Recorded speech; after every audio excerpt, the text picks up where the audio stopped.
Magandang araw, klase. Magandang araw din po, Ginoong Santos. Ay, maraming salamat.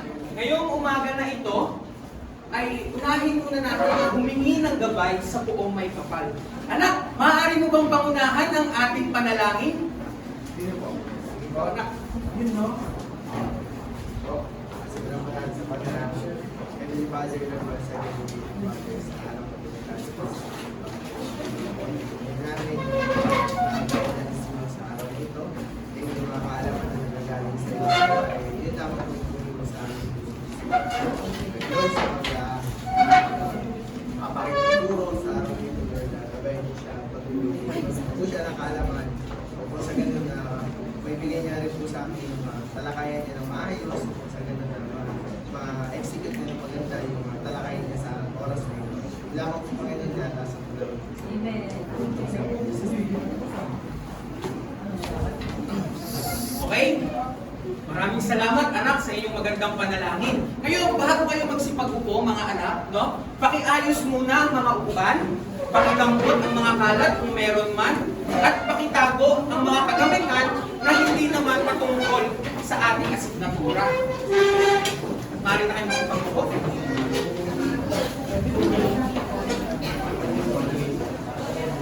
Sige anak, mari na kayo magsipag-upo.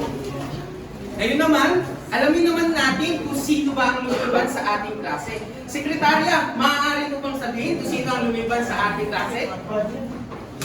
Ay, kinarunong ko pong sabihin na iniban ko ngayong araw sa atin. Okay anak, maraming salamat, no?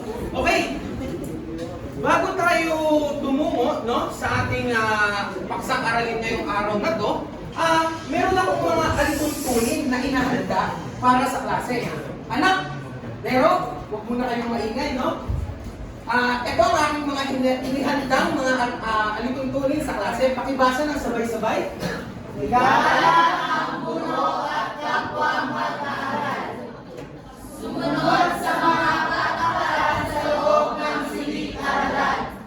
Igalang ang karapatan ng bawat isa.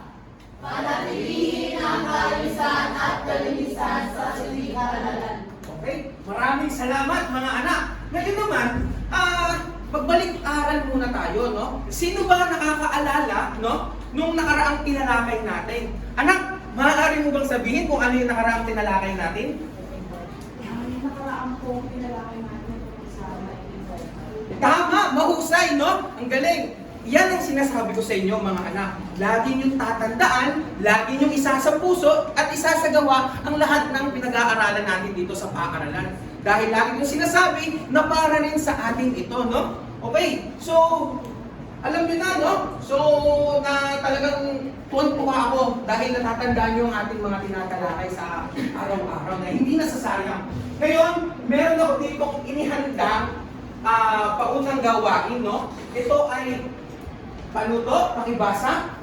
Batay sa larawang ipinakita, ipaliwanag kung ano ang sanhi ng pangyayari at ano ang naging bunga nito. Okay, maraming salamat mga anak. Bago tayo magpatuloy, no, meron tayong mga anak pa na na-late. Sige anak, maaari na kayo magsipasok. Sige anak, pakiupo na lang dyan sa mga bakanting upuan. Okay, maraming salamat mga anak. Ngayon naman, meron din pong mga larawan, no? Sabi nga sa panuto, batay sa larawan, ipinakita, ipaliwanag kung ano ang sanhi ng pangyayari at ano ang naging bunga nito. So, may handa ako ditong 6 na larawan. So, dito muna tayo sa umpisa, mga anak, no? Ito ang sanhi at ito ang naging bunga. Bali, ipaliwanag natin. Sige nga, anak, ano ang nakikita mo sa larawang ito? Sige, maaari na ito. Sa libo sa unang larawan, makikita natin yung mga bukol-bukol na mga basura. Okay, maraming salamat. Sige, maaari ka na umupo, anak. No, nakita natin na kumpul-kumpul, no? Yung sanhi nito. So, ano nga ba nagiging bunga nito? Sige nga, anak. Sino ang maaari? Sige, anak. Ano ito? Dahil ito sa pagkakumpul-kumpul ng mga basura, ang maaaring bunga pa nito ay mayroon ng Tama, mahusay, no? Lagi nating uunawain, lagi nating iisipin, no? Ang magiging sanhi at magiging bunga nito. So, sumunod na larawan. Anak, sinong nais sumagot? Sige, ma'am. Sa larawan na yan, may isang bata nag-aaral ng kanyang leksyon. Okay, maraming salamat, anak. Mabuha. Anak, Maynard, ano itong pangalawang larawan?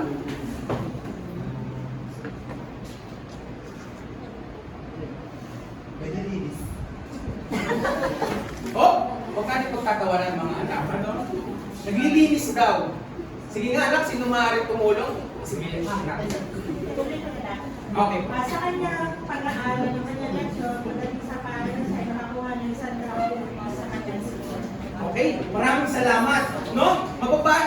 Base dito sa unang larawan, no? Nag-aral siya, no? Bago dumating yung pagsusulit, no? So, madaling salita, ang naging bunga nito, no? Ang naging bunga nito ay naging mataas ang kanyang marka, no? Okay, so sumunod na larawan, anak. O, dito tayo sa side, mga anak, no? Sige nga, anak, ano ang last na larawan sa sanhi? Base po sa ilang larawan, ang nakikita ko po ay yung bata ko mas magpili. Okay, mahusay anak, no? Kita-kita niyo naman mga anak, no? Na masakit ang kanyang ngipin, no? Ano ba naging bunga nito? Okay, ano magiging bunga nito? Sige anak, ano ang naging bunga nito? Okay, ikaw anak. Dahil po yung sarili po, napakikapa yung ngipin niya. Then yung naging bunga po, ay nagpabuhat po siya ng ngipin. Okay, mahusay anak, no? Natutuwa ako sobra sa inyo mga anak dahil kaya niyong intindihin, no? Kahit larawan pa lang kung ano ang sanhi at nagiging bunga nito. Sa buhay natin, napaka-importante na malaman natin kung ano ang sanhi at nagiging bunga nito sa pang-araw-araw, no? So, bago tayo tumungo talaga sa ating paksang aralin, meron akong inihandang mga layunin, no? Lang mga anak. Okay. Sige anak, pakibasa na sabay-sabay. Tutukoy ang sanhi at bunga ng mga pangyayari. Nakasusunod sa kahalagahan ng ugnayan ng sanhi at bunga. Nakabuo ng sariling sanhi at bunga na nagpapakita ng pag-unawa sa paksa. Okay, maraming salamat mga anak. Ngayon mga anak, ito ang pangalawa kong gawain na inahanda para sa inyo. Ngayon, ihahanay nilang babasahin ko, no? Babasahin ko yung mga paksa na sa hanay A, kaya itutugma nyo naman para dito sa hanay B. Okay? Pakibasa muna, mga anak. Number 1. Ang pangyayari na nagdulot ng ibang kaganapan. O, sa tingin nyo, saan siya nahanay dito sa hanay B? Sige. Sige nga, anak. Ano ang ano? Sige, anak. Ang mangyayari na nagdudulot ng ibang epekto. Epekto nga ba, mga anak? Sige. Okay, sa number 2 muna tayo. Bago natin i-correct, no? Basahin muna natin lahat. Okay, number 2. Pakibasa na sabay-sabay. Ang relasyon o ugnayan ng sanhi at bunga sa isang sitwasyon. Okay? Anak, anong base sa number 2, sa hanay A, ano para sa hanay B? Ugnayan nga ba? Sige, anak, bago tayo magpatuloy, meron pang late na pumasok. Sige anak, maaari na ka nang pumasok. Okay, magpatuloy tayo mga anak, no? Number 3. Sige nga anak, pakibasa muna ng number 3.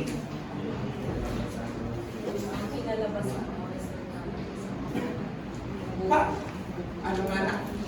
Bunga. Okay? Tama nga ba? Sige, mamaya natin i-check. Okay, sumunod naman, number 4. Sige, Nero, anak. Ang epekto, resulta ng kilos sa pangyayari sa iba. Sanhi. Okay? Next naman, number 5. Sige, anak, number 5. Ang nabigyan ng pinagtulan kung bakit naganap ang isang pangyayari. Say 8. Okay. Ngayon, i-correct natin siya, mga anak, no? Ang sabi dito, sa hanay A, sa hanay A, ang pangyayari na nagdudulot ng ibang kaganapan. Ang tamang sagot dyan ay letter D, pangyayari. No? Number 2, Ang sumunod naman, number 2, ang relasyon o ugnayan ng sanhi at bunga sa isang sitwasyon. Ano nga ba ito? Si ugnayan. Tama, ugnayan, no? So, sumunod naman, number 3, ang kinalabasan o resulta ng isang pangyayari. Okay, husay, magaling. Okay, number 4, ang epekto o resulta ng kilos o pangyayari sa iba. Epekto. Tama. At ang pinakahuli, ang dahilan o pinagmulan kung bakit naganap ang isang pangyayari. Sanhi. Napakahusay. Ngayon, nasisigurado ko na may idea na kayo sa ating talakayan ngayong umagang ito. Ano nga ba iyon? Sige anak, para sa iyo, ano ang ating paksang aralin ngayon? Ang paksang tatalakayin po ngayon para kay Santiago. Sanhi at bunga nga ba? Sige, tignan nga natin.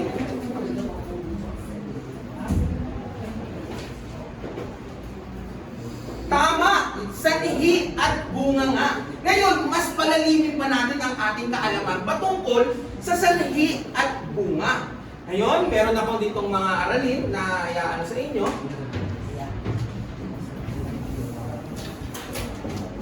Yan na, tanggal na yan, mga anak.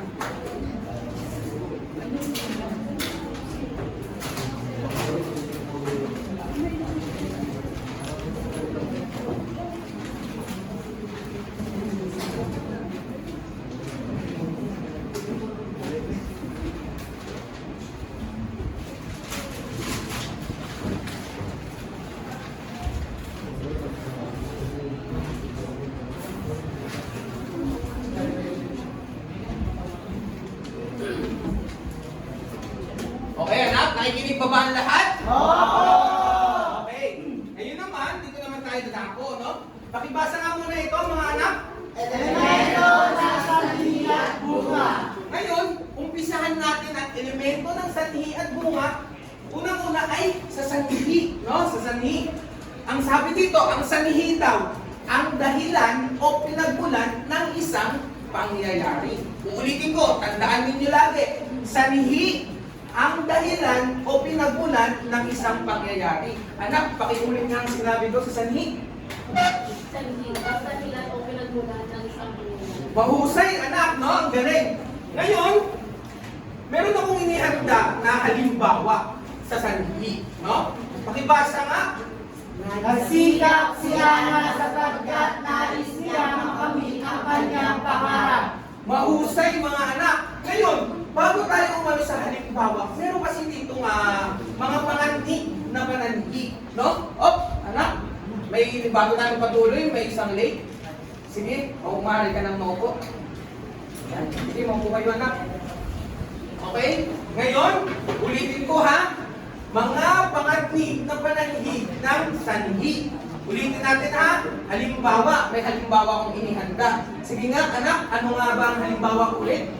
Nagsikap si Hana sapagkat nais niya makamit ang kanyang pangarap. Okay, ngayon, tama, no? Halimbawa ito, no? Dahil, mapapansin ninyo, no? Sa halimbawa natin, may pangatnik na pananhi. At ito nga yun, di ba? Sapagkat, ayan, no? Lagi nyo titignan yan. Lagi nyo susuriin sa anumang teksto na mababasa ninyo, no? Ayan, no? Lagi nyo tatandaan yan. Sapagkat, dahilan sa palibhasa, kasi naging sanhi ito. No? Malinaw ba? Nakakaintindihan ba, mga anak? Okay, mahusay, no? Sumunod naman ay ang bunga. Okay, basahin ko ha. Ang sinasabi dito, ang bunga daw ay ang epekto o kinalabasan ng pangyayari. Uulitin ko ulit, mga anak.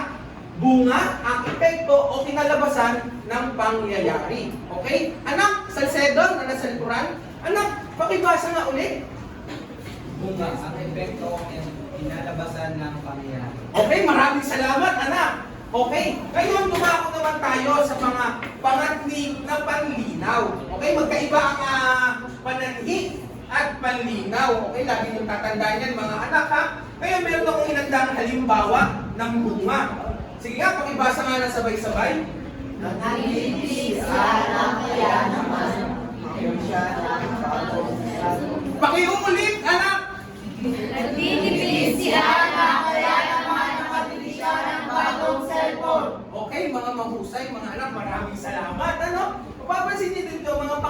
daw na palinaw, ito yung mga kaya naman, dahil dito, sa gayon, kasi sa ganitong dahilan, no? Lagi niyong titignan yan mga anak pag magsusuri kayo ng teksto. Doon niyo malalaman kung ano nga ba yung teksto na yun, kung sanhi ba yun o bunga ba yun. Okay? Nagkakaintindihan ba tayo mga anak? Opo! Okay. So lumunod naman tayo, dito tayo sa mga katangian ng sanhi at bunga. Pakibasa nga sabay-sabay dito. Pinapakita ang ugnayan ng dahilan at resulta ng isang pangyayari. Malinaw na nilalakad kung bakit may nangyari at ano ang naging epekto nito. Karaniwang ginagamit ng mga salitang pananda tulad ng dahil sa sanhi na bunga nito kaya resulta ng. Okay, maraming salamat. Nakita nyo mga anak at nabasa ninyo na resulta ng, okay? Kaya lagi ko sinasabi sa inyo, lagi kong pinapaalala sa inyo mga anak, lahat ng ginagawa natin, napaka-importante pag-aralan natin ang sanhi at bunga upang ang mga ginagawa natin sa pang-araw-araw ay maging tama at magiging magandang resulta, no? Kasi sa atin magiging epekto ito mga anak, no? Kaya nga, dito mapapansin ninyo dun sa una nating mga larawan na ipinakita, di ba? Na-recognize nyo na kung ano magiging sanhi at bunga. Katulad nga nung pagpuputol, di ba, ng kahoy, pagtatapon ng mga basura sa hindi tamang basuraan. Ano nangyayari? Di ba nagkakaroon ng baha? Nagkakaroon ng landslide? Kaya lagi nyong tatandaan, no? Lagi nyong isa sa puso ang lagi nyong mga ginagawa sa mga pang-araw-araw. Dahil dito nagre-resulta ang nagiging bunga nito, no? Okay. Ngayon naman, natutuwa ako dahil mas nauunawaan na ninyo yung sanhi at bunga. Ngayon, mayroon akong inihanda ditong teksto upang mas mapalalim pa natin ang inyong kaalaman patungkol talaga sa sanhi at bunga. Ngayon, magbibigay ako ng tekstong maikse at babasahin ninyo sa harapan ng sabay-sabay. Okay? Anak? Oo nga, anak? Anak? Anak? Sige, ma'am. Anak? Anak? Sino ba? Okay. Okay, yung mga nabigyan ko ng papel, maaari ba kayo magsipunta sa harapan at basahin ninyo na sabay-sabay yan? At yung mga nakaupo, talagang makinig ng mabuti. Dahil meron akong mga katanungan. No? Okay, tinanong sa'yo ng dalawang representante. Sige na, pwede na anak. Ipakita nyo lang yan, no? Wala kayong dapat ano. Ipakita nyo lang yan. Sige, dito lang yan. Kita nila sa kanila. O pare-parehas lang kayong mga anak, sabay-sabay kayong magbasa. Wait lang ha. Sige, sige. Okay. Isa, dalawa, tatlo. Basa. O, mga anak, pakiulit ha. Sige po, sabay-sabay ulit ha. Sabay-sabaw ha. Okay. Isa, dalawa, tatlo. Basa. Pagkaan ko ng kagubatan. Dahil sa labis na pagputol ng mga puno sa kagubatan at labis na paggamit ng plastic, dumarami ang basurang nagbabara kung kaya't nagkakaroon ng matinding pagbaha sa ilang lalawigan tuwing darating ang tag-ulan. Okay, maraming salamat anak. Maaari na kayo magsipag-upo.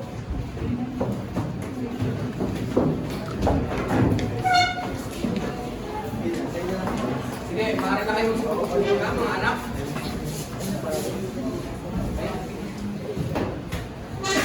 Anak, Potot, maaari ko bang sabihin ano ang naganap doon sa tekstong binasa nila? Sige anak. Batay sa kanilang binasa, dahil sa pagpuputo ng puno, ang naging bunga nito, nagkaroon ng matinding pagbaha. Okay, mahusay anak, no? Talagang nakikinig ka sa mga binasa ng teksto. Ngayon, ano ang naganap? Ano ang naganap doon sa teksto? Sige. Sige nga anak, ano ang naganap doon sa teksto? Sa binasa mo? Kaya dahil po sa paglabis na pagputol ng mga puno sa kagubatan, paggamit ko ng mga plastic, dumarami yung mga basura nagbabara kung kaya nagkakaroon ng matinding pagbaha. Okay, maraming salamat. Ngayon naman, Bakit mahalagang unawain natin, no? Ang nagiging bunga nito, no? Sige nga, anak, bakit mahalaga? Bakit mahalaga nga ba, bakit na natin kailangan, unawain, no? Sige nga, Para malaman din natin at maging aral din sa atin itong mga nagagawa natin sa amin na magiging buwan sa atin. tama, lagi niyo tatandaan at idadagdag ko na rin mga anak, dahil buhay ng tao ang pinag-uusapan na rin natin dito, no? Kaya, katulad doon, di ba? Pagtotroso, nagka-landslide, nagkabaha. Anong nangyari? Maraming taong namamatay, di ba? Kaya lagi natin uunawain, no? Napaka-importante nito. Hindi natin ito dapat ipagsantabi, oh? Lagi natin ito isa sa puso. Ulit-ulit ko sinasabi sa inyo, tinatatak sa isipan ninyo, na unawain ninyo yung sanhi at bunga dahil sa inyo rin ito nangyayari. Okay? Maraming salamat, no? Okay? Ngayon, nauunawaan ko na, no? Masayang-masaya ako, no? Na marami kayong natutunan sa araw na to. Ngayon, meron akong inihanda ditong pangkatang gawain na kung saan, no? Pangkatang gawain, no? Papangkatin ko kayo, class, no? Anak, papangkatin sa 4 na pangkat. Pangkat ay may nakalatag na larawan sa papel na nagpapakita ng sanhi at bunga ng isang pangyayari. Ipaliwanag sa unahan ang posibleng maging sanhi nito. No? Hahatiin ko kayo sa 4. Ito ang pangkat 1, pangkat 2, pangkat 3, at pangkat 4. Okay? Bibigay ako sa inyo.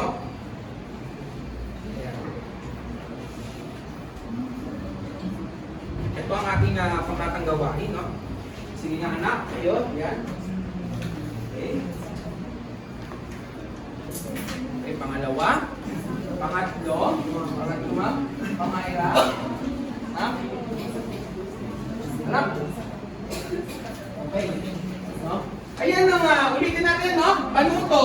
Papangkatin sa 4 na pangkat at may mga nakalatag na larawan sa papel. Ayan, nakikita nyo, no? May nakita kayong larawan sa papel, no? Na nagpapakita ng sanhi at bunga ng isang pangyayari. Ipapaliwanag nyo lang sa harapan ang posibleng maging sanhi nito, no? Ito ang ating mga pamantayan, no? Anak, mga anak, pakibasa nga ang ating pamantayan bago tayo magsimula. Kaugnayan ng sanhi at bunga. Mas malinaw na inulit ang sanhi at bunga na papakita ng kalusan. 8 puntos ito, mga anak. Pangalawa? Okay, wait lang. Sabay-sabay mga anak, magbasa ha. Okay, pangalawa? Kalinawan ng paglalahad, pagpapaliwanag.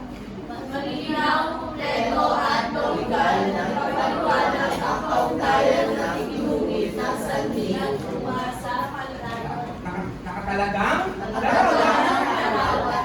Lahat ng miyembro ay nagpapakita ng pagkaunawa. 6 na puntos. Sumunod? Kalinisan at pagkamalikhain ng visual. Malinis, madaling basahin, tingnan at malikhain ang pagkakagawa. 4 na puntos. Sumunod? Kooperasyon at partisipasyon. Nagtutulungan at lumahok ang lahat ng miyembro sa paggawa at presentasyon. 2 puntos. Sa kabuuang puntos, mga anak, may 20 points, no? 20 points. Kaya bawat sa inyo, ipakita ninyo ang inyong galing, no? Kaya, yan, sige, magsimula na tayo, mga anak. Okay? Yan, base sa mga larawan. Tapos na po. Ay, tapos na ba? Group 2? Okay, ang galing ng group 2. Group 1, tapos na ba? Tapos na? Group 3, tapos na? Tapos na. Okay, mahusay. Yung representante sa bawat grupo na may hawak na papel, eh maaari ba kayong pumunta dito sa harapan? Sige, anak. Sige. Punta kayo sa harapan, mga anak. Para may iba po yung mukha ng mga. Sige, sige, anak.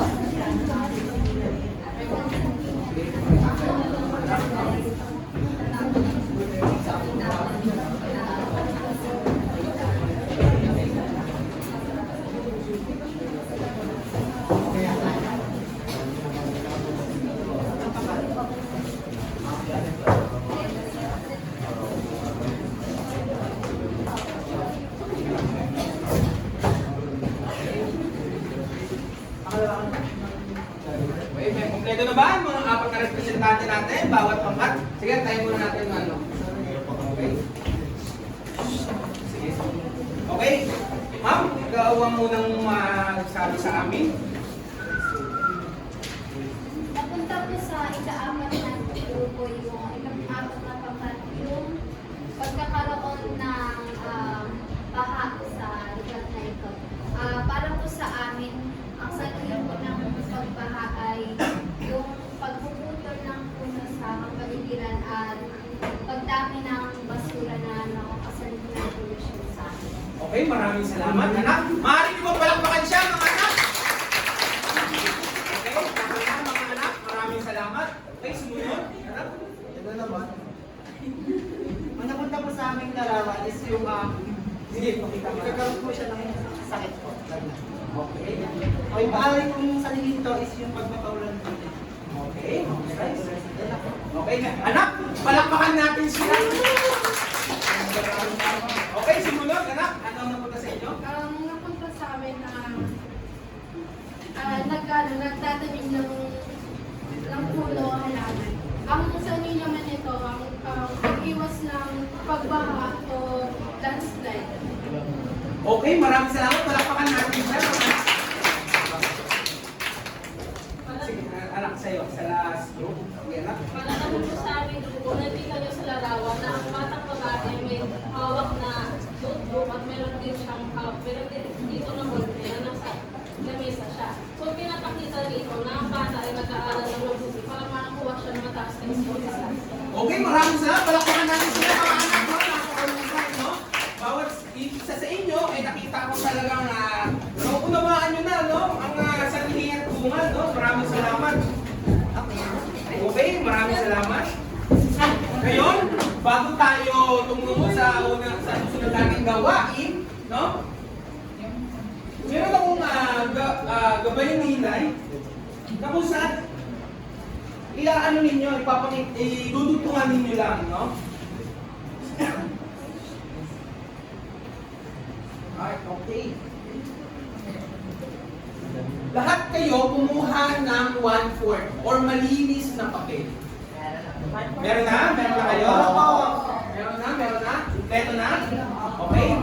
Okay, nakikita ko, meron na nga kayong mga 1/4 na malinis na papel, no? Pero, talagang gusto kong malaman ninyo, no? Isusulat nyo lamang, isusulat nyo lang ang titik ng tamang sagot. Okay? Tamang sagot, hindi maling sagot, no? Okay, sasagutan ninyo. Ito ang number 1, no?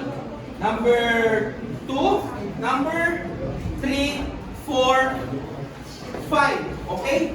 5 katanungan lang ito, no? Kaya, inaasahan ko na sana lahat kayo ay makatama, no? Makatama, walang maging mali, no? Okay. Sige, anak, bibigyan ko kayo ng ilang minuto at nasagutan lamang ito. Sige. Sige, take your time mga anak. Sige, sagutin nyo. Gumawaan ninyo ng pag-uwi. Okay, sino ang tapos na? Sino ang tapos? Pakita sa kamay. Down, side lang yan. Okay, sige, anak po. Sige, sagot na kayo, anak. Ano, anak? Sige, para sa'yo, kahit anong papel na, anak. Kahit sa mga ano, Saan naman nakatabi mo? Okay, tapos na ang lahat? Okay, ngayon tapos na ang lahat. I-check na natin, anak. Okay? Sige, anak. Nero, pakibasa ang una. alin sa mga sumusunod ng sanhi sa pangungusap na ito. Nagkasakit si Ana dahil nabasa siya ng ulan. Okay. Ano? A or B?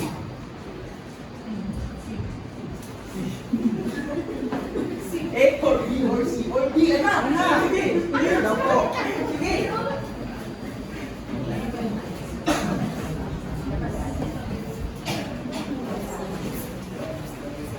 Oh, sino ang maaaring tumulong sa kanya, anak? Ay, ako alam ko na.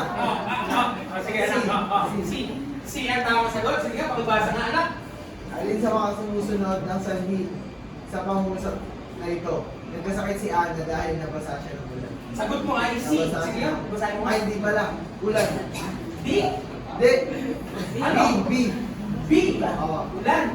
Sige, anak. Sige, ikaw, anak. Ano ang sagot mo sa mga? Oo, anak. Tulungan mo siya, anak. Sir, ako yung number 1. O, sige, anak. Walang problema. Nagkasakit si Ana dahil nabasa siya ng ulan. Tama. Wala ba? Okay, tama. Tama, di ba? Tama, di ba? O, ano yung sagot mo, anak? Ang isang nito is yung C. C. Anong C? Basa niya sa ulan. Tama. Palakpakan nyo, anak. Okay.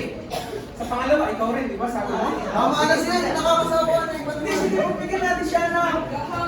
Oh, wait lang. Bago ka magpatuloy, may gate tayo. Sige anak, maaari ka ng maupo. Sige mga anak, maupo ka muna. Pero, paawat na naman. Sige anak, number 2, masahin mo. Alin ang bunga ng pangungusap na ito? Nakuyat siya, siya, kaya nahuli siya sa klase. Oh anak, ano? A, B, C, D. C. Oh, C nga ba? Nahuli siya sa klase? Tama mga anak? Opo. Number 3. Sige anak, ikaw. Ikaw naman, number 3. Basahin mo lang sa anak. Alin sa mga sumusunod ang pagkulay na ginagamit sa sanhi at bunga? Oh, sinong maaaring sumagot? Sige anak. Letter D. Letter D. Kaya? Tama nga ba? Tama? Okay, tama. Oh, number 4. Sige anak. Number 4, pakibasa.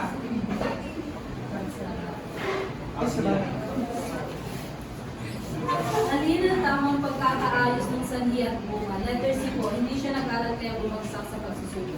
Okay, maraming salamat. O, ang huli. Number 5, sino maaaring magbasa? Bakit daw po? Sige, anak, botot. Basahin mo ang ating panghuli. Paliwanag sa iyo sa pangungusap ang bunga ng hindi pagsunod sa mga Diyos. Okay, anak, sino maaaring sumagot? O, ikaw na lang din, anak. Sige, anak. Ano ang sagot, anak? Maaaring pagalitan ang guro ang pinag-aaral. Okay, tama, anak. Okay, okay. Parang sila. Okay.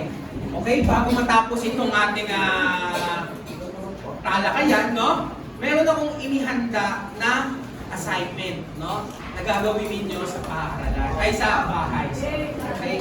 Meron akong assignment, no? Dito. Ito, panuto, pakibasa, panuto, sabay-sabay. Magbigay ng isang maikling kwento mula sa iyong karanasan na nagpapakita ng sanhi at bunga. Okay, number 1. Ano ang isang pangyayari iyong lubos na naalala na nagpapakita ng sanhi at bunga? Pangalawa. Bilang isang mag-aaral, paano nakakatulong ang pag-alam sa sanhi at bunga sa pang-araw-araw na buhay? Number 3.